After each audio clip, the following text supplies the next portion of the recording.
آج کے دن کا جو واقعہ میں بیان کرنے جا رہا ہوں وہ ہے حضرت حذیفہ کی جاسوسی کا واقعہ۔ حضرت حذیفہ بن یمان رضی اللہ تعالیٰ عنہ سے ایک شخص نے جو کوفے کے رہنے والے تھے کہا کہ ابو عبداللہ تم بڑے خوش نصیب ہو کہ تم نے اللہ کے رسول کو دیکھا اور آپ کی مجلس میں بیٹھے، بتاؤ تو تم کیا کہتے تھے؟ حضرت حذیفہ نے فرمایا واللہ ہم جانثاریاں کرتے تھے۔ نوجوان فرمانے لگے سنیے چچا، اگر ہم حضور صلی اللہ علیہ وسلم کے زمانے کو پاتے تو واللہ آپ کے قدم بھی زمین پر نہ رکھنے دیتے، اگر اپنی گردنوں پر اٹھا کر لے جاتے۔ آپ نے فرمایا بھتیجے لو ایک واقعہ سنو۔ جنگ خندق کے موقع پر رسول اللہ صلی اللہ علیہ وسلم بڑی رات تک نماز پڑھتے رہے۔ فارغ ہو کر دریافت فرمایا کہ کوئی ہے جو جا کر لشکر کفار کی خبر لائے۔ اللہ کے نبی صلی اللہ علیہ وسلم اس سے شرط کرتے ہیں کہ وہ جنت میں داخل ہوگا۔ کوئی کھڑا نہ ہوا، لیکن خوف کی، بھوک کی اور سردی کی انتہا تھی۔ پھر آپ دیر تک نماز پڑھتے رہے۔ پھر فرمایا ہے کوئی جو جا کر یہ خبر لا دے کہ مخالفین نے کیا کیا۔ اللہ کے رسول اللہ صلی اللہ علیہ وسلم اسے مطمئن کرتے ہیں کہ وہ ضرور واپس آئے گا، اور میری دعا ہے کہ اللہ تعالیٰ سے جنت میں رفیق کرے۔ اب کہ بھی کوئی کھڑا نہ ہوا، اور کھڑا ہوتا کیسے؟ بھوک کے مارے پیٹ کمر سے لگ رہا تھا، سردی کے مارے دانت بج رہے تھے، خوف کے مارے پتے پانی ہو رہے تھے۔ بالآخر میرا نام لے کر رسول اللہ صلی اللہ علیہ وسلم نے آواز دی، اب تو کھڑے ہوئے بغیر چارہ نہ تھا۔ فرمانے لگے حذیفہ تم جاؤ اور دیکھ کر آؤ کہ وہ اس وقت کیا کر رہے ہیں۔ دیکھ جب تک میرے پاس واپس نہ پہنچ جائے کوئی نیا کام نہ کرنا۔ میں نے بہت خوب کہہ کر اپنی راہ لی اور جرأت کر کے مشکوں میں گھس گیا۔ وہاں جا کر عجیب حال دیکھا کہ دکھائی نہ دینے والا اللہ کے لشکر اپنا کام پھرتی سے کر رہے ہیں۔ چولہوں پر سے دیگیں ہوا نے الٹ دی ہیں، خیموں کی چوبیں اکھڑ گئی ہیں، آگ جلا نہیں سکتے، کوئی چیز اپنے ٹھکانے نہیں رہی۔ اسی وقت ابو سفیان کھڑا ہوا اور بآواز بلند منادی کی کہ اے قریشیوں، اپنے اپنے ساتھی سے ہوشیار ہو جاؤ، اپنے ساتھی کو دیکھ بھال لو، ایسا نہ ہو کہ کوئی غیر کھڑا ہو۔ میں نے یہ سنتے ہی میرے پاس جو ایک قریشی جوان تھا اس کا ہاتھ پکڑ لیا، اس سے پوچھا تو کون ہے؟ اس نے کہا میں فلاں بن فلاں ہوں۔ میں نے کہا ہوشیار رہنا۔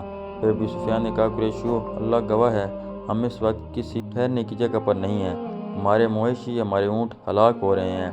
بنو قریظہ نے ہم سے وعدہ خلافی کی، اس نے ہمیں بڑی تکلیف پہنچائی، پھر اس ہوا نے ہمیں پریشان کر رکھا ہے، ہم پکا کر کھا نہیں سکتے، آگ تک جلا نہیں سکتے، خیمے ڈیرے ٹھہر نہیں سکتے۔ میں تنگ آ گیا ہوں، میں نے تو ارادہ کر لیا ہے کہ واپس ہو جاؤں، بس میں تم سب کو حکم دیتا ہوں کہ واپس چلو۔